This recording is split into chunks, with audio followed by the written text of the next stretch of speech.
মামলা দিয়ে না, আমি মাপ চাই স্যার, আমার মামলা দিয়ে না। শুনেন আমি বলতেছি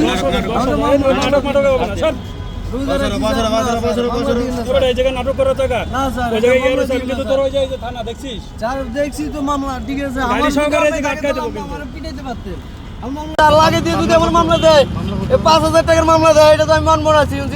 সিএনজি যদি মামলা যদি না দেয় তাহলে আমার কেন দিচ্ছে স্যার? এটা কিরকম? এটা তো অপরাধ স্যার। কত টাকার মামলা দিছে? এটা দিচ্ছে 5,000 স্যার। দেখেন স্যার, এই যে 5,000 টাকার মামলা দিচ্ছে আমার লাইসেন্সের নিরু অপরাধে আমার মামলা দিচ্ছে একলা। আমার গাড়িতে বাধাইছে 3বার, আমার মামলাও দিছে। আমি রোজা রমজানের দিন মিথ্যা কথা বলতেছি না। উনি 3বার বাধাইছে, যে 3বার বাধাইছে। বাস একটা সামনে দাঁড়ানো ছিল, যাত্রী নামাইতেছে, আর এটা রানিং এ ছিল, তো ওই সময় ভিতরে ঢুকাই দিচ্ছে।